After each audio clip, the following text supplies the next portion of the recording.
Have you ever wondered why some men remain standing tall, even when everything around them is falling apart, while others stay trapped in the same struggles for years? It isn't intelligence, it isn't luck, and it certainly isn't opportunity. It is discipline. An internal structure most men were never taught to build. Stoic philosophy teaches us this. A man does not collapse in one dramatic moment. He erodes slowly. Through small phrases he repeats every single day. Quiet sentences that weaken the foundation of his character. And if you catch yourself saying even one of them, you may be surrendering your strength without realizing it. Today, we will expose these phrases and replace them with something stronger. This is not motivation. This is mental engineering. I built factories that changed the world, not through inspiration, through systems, through discipline, by eliminating waste, waste of materials, waste of movement, and waste of thought. The Stoics understood this 2,000 years ago. Epictetus, Marcus Aurelius, Seneca. They were not philosophers sitting safely in towers. They were men under pressure, a slave, an emperor, a statesman, each operating under constraints that could have crushed weaker men. What they taught was not theory. It was operational clarity. Those who apply it become unshakable. Those who ignore it simply remain stuck. If you are ready, subscribe to the channel and let's begin. This isn't my fault. The moment you say this, you surrender control. You declare that external conditions have power over you. You claim the world determines your outcome and that you are a passenger, not the driver. Do not be the passenger. I have seen men lose entire businesses and blame the economy. I have seen men fail in marriage and blame their wives. I have seen men stagnate in their careers and blame their bosses. They may be right, and they are still powerless. Here is the truth. Blame is irrelevant. Responsibility is everything. You did not cause the storm, but you are still the captain. The storm does not care about fairness. It responds only to action. Epictetus taught that some things are within our control and others are not. The undisciplined man tries to control the wind. The disciplined man controls the wheel. A factory does not shut down because the market shifts. It adapts. It reorganizes. It builds something new. That is your job. Not to complain about conditions, but to respond to them. When you blame, you accept weakness. When you accept responsibility, even for problems you did not create, you reclaim power. Stop blaming. Take the wheel. Be the captain. They made me angry. No one forces you into anything. Anger is a choice, a poorly managed one. When you say someone made you angry, you admit that strangers control your internal state. You confess that your emotional system has buttons anyone can press. That is not strength. That is fragility. Seneca called anger a temporary madness, not because it feels bad, but because it represents the collapse of reason. A disciplined man does not suppress anger. He simply refuses to hand others the power to create it. Imagine two men in traffic. One gets cut off and explodes, heart racing, fists clenched, shouting at the windshield. The other sees the same event, adjusts his speed, and continues driving. Same event, different response. One is controlled by conditions. The other controls himself. Your mind is a fortress. If you leave the gates open, anyone can walk in and set it on fire. Do not do that. Guard your mind the way you would guard your factory. Allow no unauthorized access.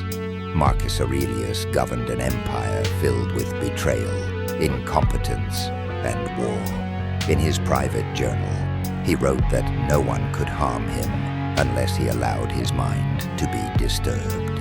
As Emperor of Rome, His greatest battle was internal. If you are easily provoked, you are easily controlled. Lock the gates. I'll be happy when. You are living in a future that does not exist. You treat the present moment, the only reality you have, as an obstacle. Men waste entire lives this way. I'll be happy when I get promoted, when I buy a house, when I retire, when the market improves, when my children grow up. You postpone your life, waiting for conditions that may never arrive. Marcus Aurelius possessed absolute power and immeasurable wealth.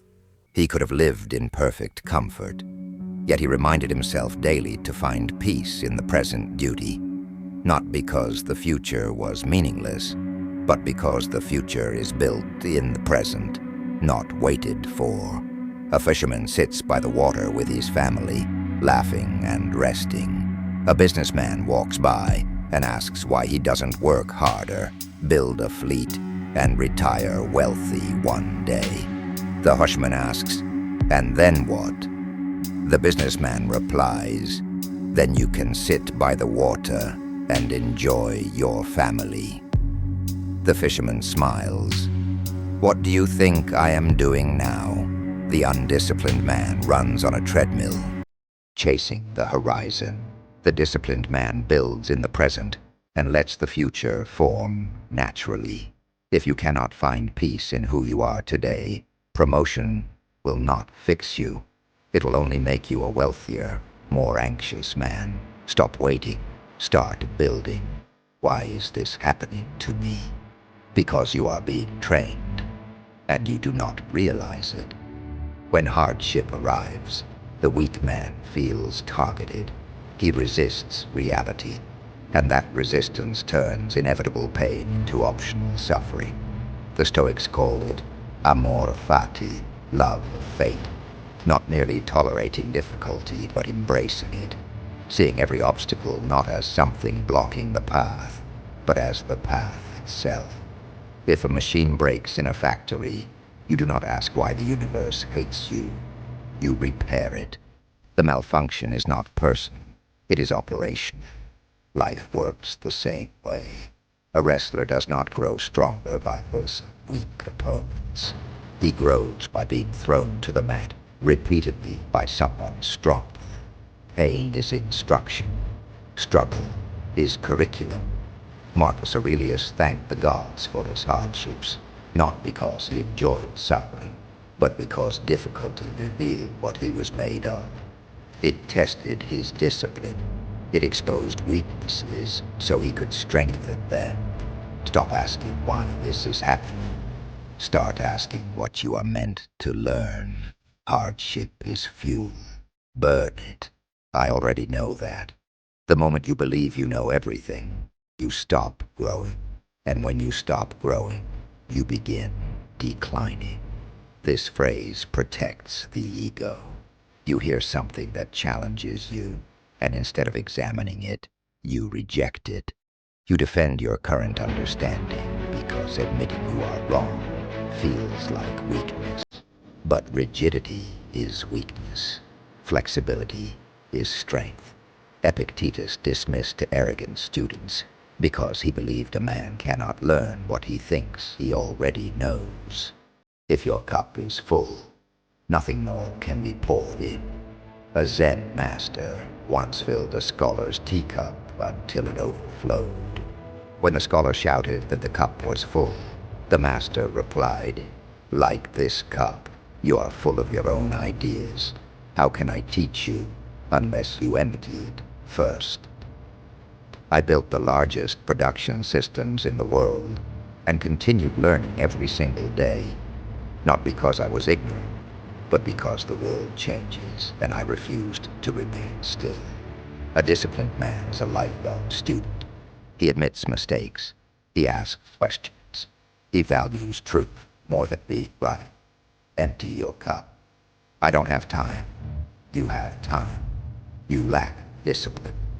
When a man claims he has no time to read, to train, or to think, he is not telling the truth.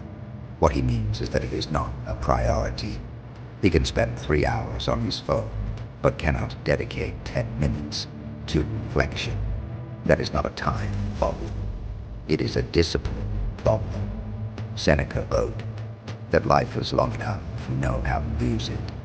Men guard their money carefully, yet allow everyone to steal their time. Hours go to meaningless arguments, days to entertainment, years to work they resent. You receive 86,400 seconds every day. The undisciplined man wastes them, distracted and fragmented. The disciplined man treats time like capital. He invests it, protects it, eliminates waste without mercy. A factory does not allow random interruptions to shut down production every 5 minutes. Neither should your mind. When you say you have no time, you are too busy driving to stop for fuel. Eventually, you will break down. Protect your time like your wallet. Invest it in value. Eliminate the rest. Stop being busy. Start being effective. What will people think? If you rely on the approval of others, you will die a slave to their opinions. The weak man buys what he does not need to impress people he does not even respect. He censors his thoughts, suppresses his nature. He becomes a performance instead of a person. Marcus Aurelius found this strange. He wrote that every man loves himself more than others, yet values others' opinions more than his own. That is madness.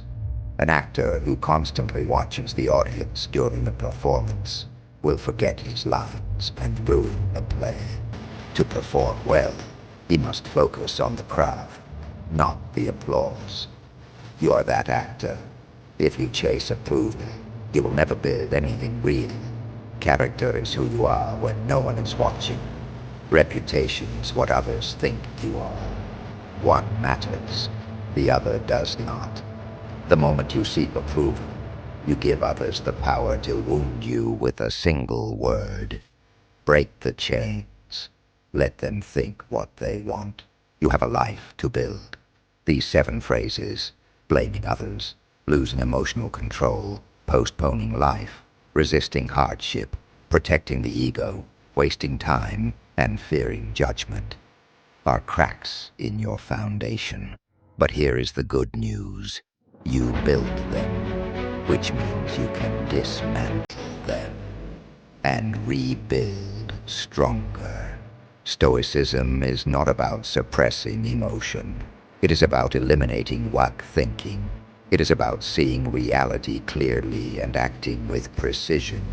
It is about building an internal system so strong that external chaos becomes irrelevant.